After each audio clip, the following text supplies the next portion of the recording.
Udah. Belum.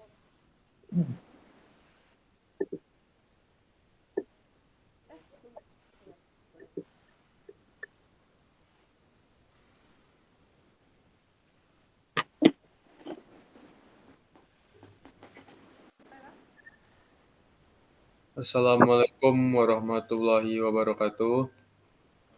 So we are from group 6. We will present our material, a critical discourse analysis by Norman Fairclough. So at first we will start with our introduction, and the next that will be divided into like a 5 or 6 dimensions, and also it goes into the findings and close with conclusion. And at first, we will go with our friends as to open our presentation. The introduction will be start with Vera. No, no, no, no. It start with me. All right. So sorry for that, guys. All right. So we go to the introduction. Next slide.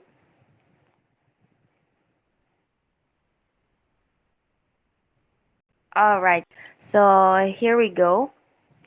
Uh, what we bring here for introduction is, according to the Fairclough, that CDA is just not about analytic the text from what is seen. And ya, jadi dari Fairclough ini mungkin lebih detail dan lebih apa ya, lebih menjurus bahwasannya if we wanna do some analytic things, especially in the text or maybe from speech or whatever it is, we have to broaden our perspective. Jadi memang dari Fairclough ini diarahkan kalau kita harus lebih luas jangkauannya, bahkan lebih bagus kalau kita bisa mengerti what's behind from the text.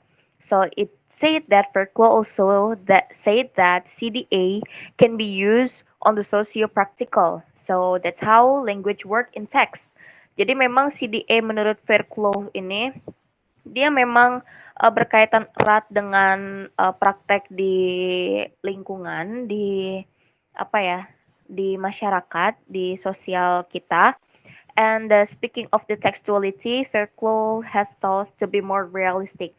So ya, kita memang harus lebih realistis dan tidak terbawa arus yang apa yang dibawa oleh teks itu. Jadi kadang ada teks yang menunjukkan bahwasannya ini adalah oposisi dari sebuah isu atau mungkin ini adalah timnya dari sebuah isu. So we need to be natural and more realistic. Untuk itu juga, this theory has brought us to knowing that Fairclough already explained that there are dimensions important in this theory. Next slide. So from Fairclough, we found that it's divided into 3 dimensions or tiga aspek important yang menjadi dasar CDA-nya Fairclough. Pertama itu ada text, and then discourse practice, and then socio-cultural practice. So Fairclough is criticizes atau mengkritik bahwasannya discourse theories itu ada because they tend to be partial based on their perspective disciplines. Jadi ini adalah sebuah bagian disiplin ilmu yang kita harus tahu fungsinya apa, kemudian kita harus tahu efeknya apa. Maka dari itu, secara singkatnya dimension ini bisa dikatakan juga sebagai analytical framework-nya. Nanti bakal dijelasin juga. And yeah, for the first dimension, next slide.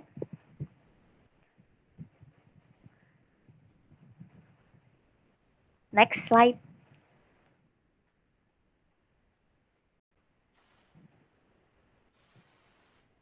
All right, so the first one is text dimension. Text dimension di sini adalah apa saja yang terkandung yang harus kita analisis dari sebuah teks. Karena memang acuan dasarnya untuk CDA ini adalah text. So the first one we can see that from the PPT that the first point is centers on the examination of the text language. Jadi kita harus memperhatikan kalimat-kalimat yang dipakai, sintaksisnya, kemudian gaya pembawaannya, kemudian metaforanya, dan most important is the highlight one is the cohesion that include on those texts. And the second point is the goal to examine how language is utilized to influence meaning and power in communication. Jadi kita harus tahu bahwasannya tujuan kita menganalisis sebuah teks itu untuk mencari tahu apa sih sebenarnya teks ini tuh ingin membawa kita tuh ke arah yang mana, artinya apa, dan apakah ini banyak apa ya menjerumuskan orang-orang yang membacanya. And in some case of the news article, this examination could assess the designation of an occurrence. Jadi kalau untuk di beberapa berita, apalagi di artikel berita, kita juga bisa menilai dari layoutnya, template-nya dari sebuah berita yang apa seperti ini. Misalnya contohnya yang ditulis itu peaceful protest atau unjuk rasa kemudian riot or pemberontakan. Dan apa biasanya kata-kata itu kadang meaningnya itu tidak literal. And yeah, according to Fairclough, discourse cannot exist independently. Discourse is significantly shaped by context, including linguistic, social, cultural, community, and governmental factors. For the next point is will be explained by Zafran. Okay, discourse practice dimension. This aspect concerns the ways in which different social actors produce, distribute, and consume text. Apa itu social actors produce, distribute, and consume text? Yang pertama, production of text. Verkloog menekankan bahwa produksi teks tidaklah netral, tapi dipengaruhi oleh posisi sosial dan hubungan kekuasaan. Contohnya dari organisasi media, pemerintah, dan perusahaan.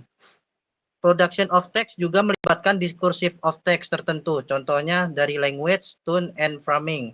Yang kedua, distribution of text seringkali dikendalikan oleh aktor-aktor sosial yang memiliki kekuasaan dan sumber daya, seperti media massa, penerbit, atau platform digital.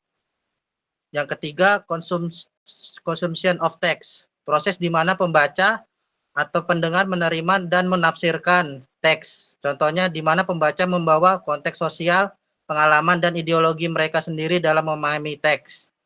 Terus, encompass element like the identity of the text, author or publisher in means of dissemination, simple social media, TV, or print, and the ways in which audience makes sense of it. In a media context, this analysis can include how journalists contract and a news story and how the public comprehends it. First, how the journalist contract a news stories. Bahwa menjelaskan bahwa berita bukanlah cerminan objektif dari realitas. Contohnya berita tentang demo bisa disebut kerusuhan atau perjuangan rakyat, tergantung siapa yang diuntungkan. Yang kedua, how the public comprehend it. Publik tidak hanya menerima berita begitu saja dan menafsirkan berdasarkan pengalaman dan keyakinan mereka. Next. Oke, social culture discourse dimension akan dijelaskan oleh Ian. So I'm sorry at first, I think there's some trouble with my camera and yeah, there's trouble with my camera.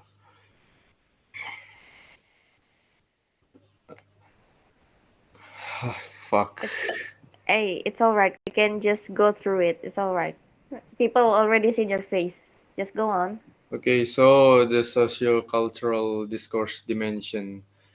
I will explain the meanings of the socio-cultural in discourse by Norman Fairclough. And yeah, this is the relationships between discourse and the social context in which it is produced and interpreted. It focuses on how social practices, ideologies, and power relations are reflected and constructed through language. As you can see, this investigates the relation between the socio-cultural, the social fields at that country or environment within the text or the information that just given by them. In the article, we have the Al Jazeera News and BBC News. That you can see the Al Jazeera News make a title of the news is Hamas October 7 attack was a necessary step admits to some faults. That means they discusses the attack by Hamas on October 7, which they termed Operation Al-Aqsa Flood. The attack resulted in significant casualties, with over 1,139 people killed, primarily civilians, and around 240 taken prisoner. Which this information means that Al Jazeera is within the Palestinian and Eastern country have the sympathetic to Palestinian narratives. And while the BBC News reflects a Western viewpoint that tends to emphasize Israeli security concerns. It examples the way in which discourse texts practice mirror, bolster, or contest societal power structures and ideologies.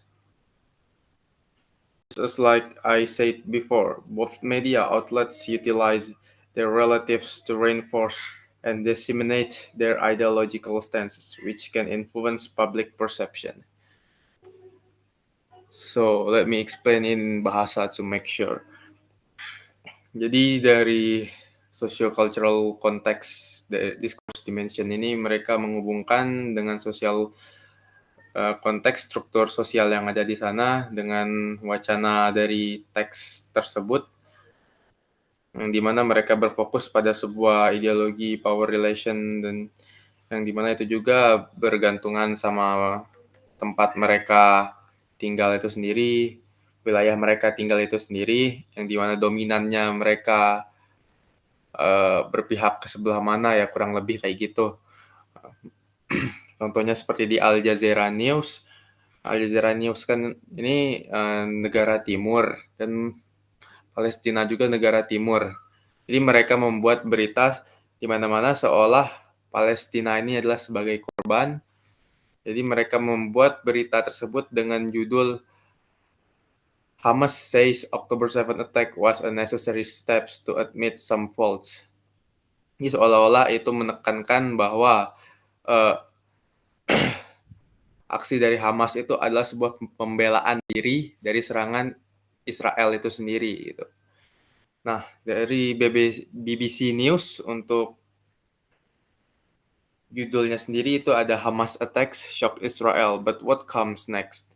Nah, seolah-olah di sini itu teksnya itu memancing kita untuk penasaran gitu. Kenapa sih Hamas itu nyerang Israel gitu? Sedangkan pada negara barat sendiri mereka ini kebanyakan dari mereka itu Islamofobia atau berpikir kalau negara dari timur sendiri yang mulai menyerang dari barat gitu, menyerang ke barat gitu. Seperti yang kita bisa lihat dari dari teks PPT kita di sini itu, oh nggak ada di sini ya, sorry. Dari artikel yang kami ambil itu describes the sudden attack by Hamas, which occurred while many Israelis were gathered for a celebration. The attack involved rockets reaching major cities and infiltration by Palestinian fighters, leading to chaos and panic among civilians. Yang dimana artikel ini sendiri memberi kita sebuah poin highlight tentang kekuatan militer dari Israel itu serta jawaban dari militer Israel itu kepada publik itu ada ketidaknyamanan dari serangan Hamas ini sendiri dan berlayak mereka itu sebagai korban yang disampaikan secara beritanya tersebut gitu. Oke, untuk selanjutnya kita bisa langsung ke bagian findings yang bakalan dijelasin oleh Vera dan juga teman kita selanjutnya.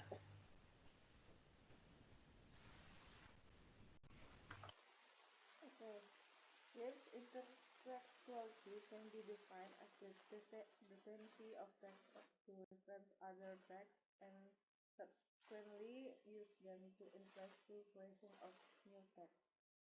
Jadi, he employs the idea of intertextuality in a social context and highlights it as one of the discursive mechanisms that effect tense in discourse.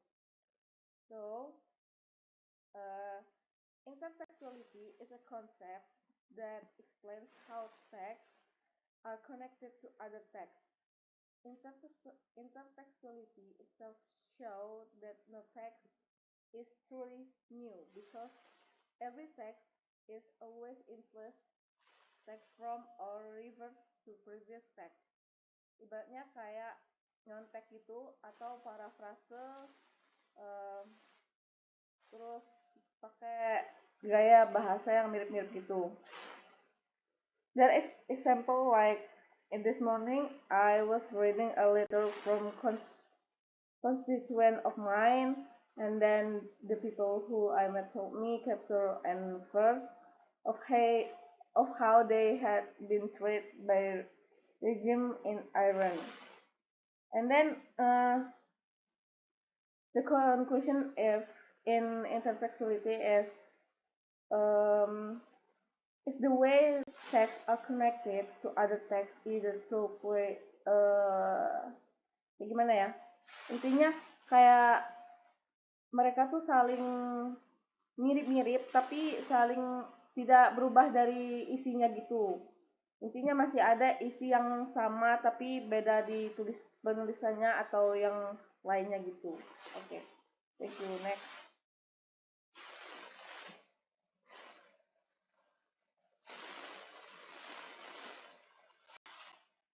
Yeah, next.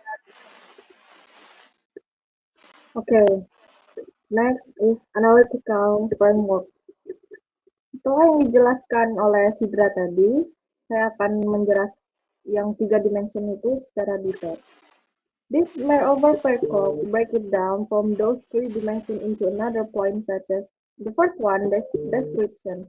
This level is primarily concerned with the text formal properties. And the second one is interpretation. It deals with the connection between the interaction with the text. The latter is regarded as the final outcome of the text production process and as a tool in the text interpretation process. And the last clarification, it addresses the connection between social context and the interaction with the social determinant of production and interpretation process, along with their societal impact. Nah, si Norman Fairclough ini membangun model analisis wacana yang berkontribusi dalam analisis sosial dan budaya. Dan Fairclough ini melihat wacana berbagai praktik sosial yang dapat menampilkan efek ideologi serta memproduksi dan mereproduksi hubungan kekuasaan yang tidak seimbang. Next.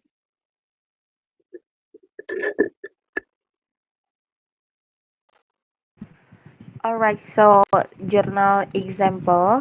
Maksud jurnal example ini adalah contoh-contoh jurnal yang membahas lebih detail mengenai CDA-nya Fairclough, tapi juga di sini bisa ada ditunjukin di PPT ini bahwasannya itu terbagi lagi untuk fokus-fokusnya seperti tadi tetap ada dalam 3 dimensi. Jadi yang pertama itu untuk text level. Untuk text level ini dia lebih berfokus sama analisis linguistik karakteristik.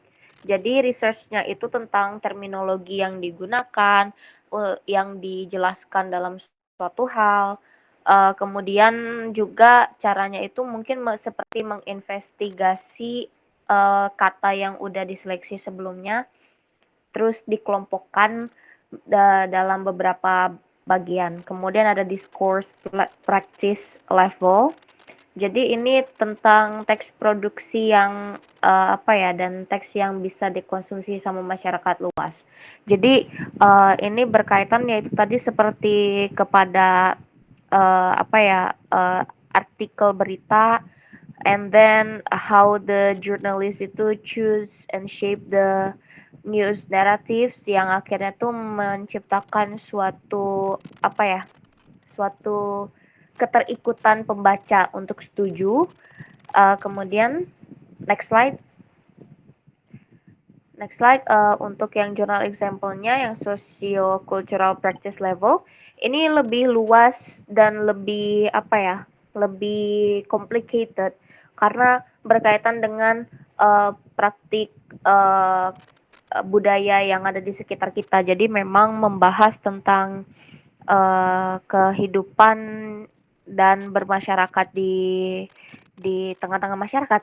So yeah, it investigates to extend to which media discussion about refugees mirror or bolster wider political beliefs, societal anxieties, or immigration policies. Jadi memang membahas tentang ke arah yang politikal, update tentang kepemerintahan, kemudian tentang undang-undang, and it takes account to the dynamics of power among the media, government, and public informing views on refugees. Jadi memang ini memang lebih kayak menunjukkan dinamika bagaimana kekuatan media itu, kemudian kekuatan dari pemerintah itu mempengaruhi adanya dan terjadinya berita.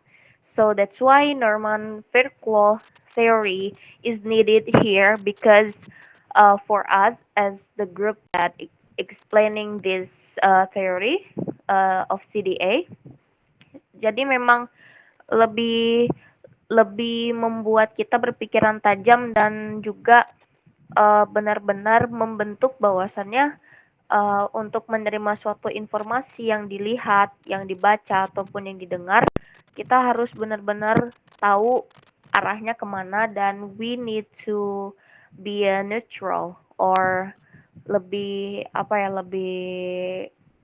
bisa berpikir luas bahwasannya berita ini tuh can be said opposite or not, or maybe benar atau tidaknya. Next conclusion will be read by Zafran.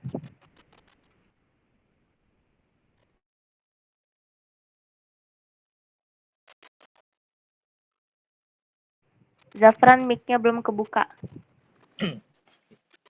Conclusion. Fairclough recognized that language discourse can shape social life, and conversely, society plays a role in the development of language discourse. Fairclough develops a three-dimensional framework for understanding and analyzing discourse, which includes the dimension of discourse as text, discourse as discursive practice, and discourse a social practice drawing on Halliday social semiotics.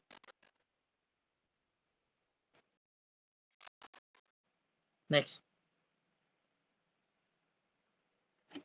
Okay, this resource. So this is the resources we used for our presentations. And thank you for the attention. That we are sorry if there's still mistaken words or misinformation from our groups. And yeah, thank you so much. Assalamualaikum warahmatullahi wabarakatuh.